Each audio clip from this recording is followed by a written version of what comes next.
રાજ્યમાં ઉબડખાબડ રોડ અને તૂટેલા રસ્તાઓને કારણે રાજ્યની જનતાને પારાવાર મુશ્કેલી પડી રહી છે। તેને ધ્યાને લઈ રાજ્યના મુખ્યમંત્રી ભૂપેન્દ્ર પટેલે એક વિડીયો કોન્ફરન્સ કરીને તાકીદે સમારકામ કરવા અધિકારી અને પદાધિકારીઓને જણાવ્યું હતું। તેના ભાગરૂપે અમદાવાદ મ્યુનિસિપલ કમિશનરે પણ અમદાવાદના અલગ અલગ વિસ્તારોની મુલાકાત લીધી હતી અને તાત્કાલિક અસરથી તૂટેલા ખાડાવાળા રોડને પૂર્ણ કરવાનું કહ્યું હતું। તેના ભાગરૂપે અમદાવાદ મ્યુનિસિપલ કોર્પોરેશન હરકતમાં આવ્યું છે। શ્યામલથી માણેકબાગ જતો આ રસ્તો છે, જેને અત્યારે રિફ્રેશિંગ કરવામાં આવ્યો છે કે કારણ કે અહીં ખાડા અને તૂટેલા રસ્તાઓને કારણે અહીંથી પસાર થતા રાહદારીઓને મુશ્કેલી પડતી હતી।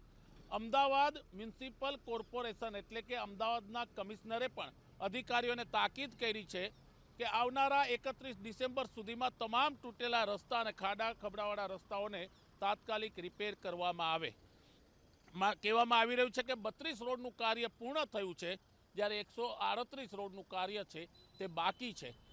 કમિશનરનું કહેવું છે કે તૂટેલા રસ્તાઓને કારણે અમદાવાદની જનતાને તકલીફ પડી રહી છે। ખાસ કરીને વરસાદ બાદ સ્થિતિ વધારે વણસી હતી, તેથી તાત્કાલિક અસરથી મોટી અને ઇજનેરોની ટીમો પણ કામે લગાડવામાં આવી છે। કેમેરામેન કમલેશ પટેલ સાથે ભૌમિક વ્યાસ, એબીપી અસ્મિતા, અમદાવાદ।